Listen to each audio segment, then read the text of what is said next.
So my name is Tim Wilson, and I am the optics operations lead at L3Harris Technologies for our imaging division that's part of Space and Airborne Systems. My name is Jeanette Domber, and currently I am the Deputy Program Manager for the work that Ball Aerospace is doing on the Wide Field Instrument for WFIRST, the Wide Field Infrared Survey Telescope. Kodak, which was the owner of the division that I'm in with L3Harris now, they had gotten a contract to make the backup primary mirror for the Hubble Space Telescope.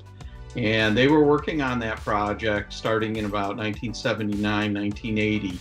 And that's when I graduated from college and joined the company. So I primarily worked on Hubble Servicing Mission 4. I joined the team in late 2006 after the reinstatement of the Human Servicing Mission, and I got to support the mission through on-orbit operations in May of 2010. I joined the WFIRST team here in 2014.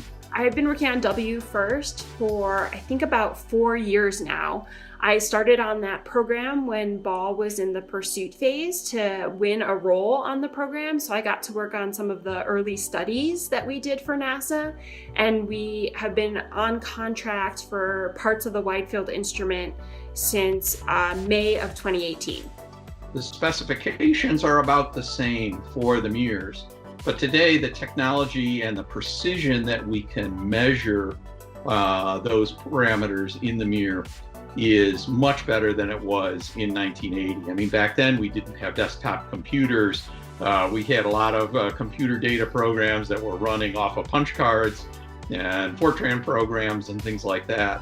Today, the technology and the test systems that we have gets us lots more data, a lot more precision and knowledge about the performance of the mirror surface. And I got to move up into the lead role for the STIS repair work at Ball for Hubble. And it was a really great opportunity to really learn systems engineering. I had some taste of that when I was in graduate school, but then I got to work on it on a real program on Hubble.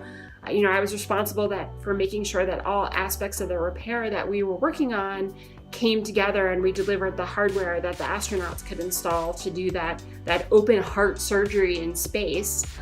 And then when I started on WFIRST, even though there was a gap between those two, I had transitioned from structural engineering into systems engineering. To manufacture something that precise, the lessons that I learned with the Hubble team as we went through that, and that we've used and applied and refined over time, have been really the important thing that's, for my career, that's been fundamental.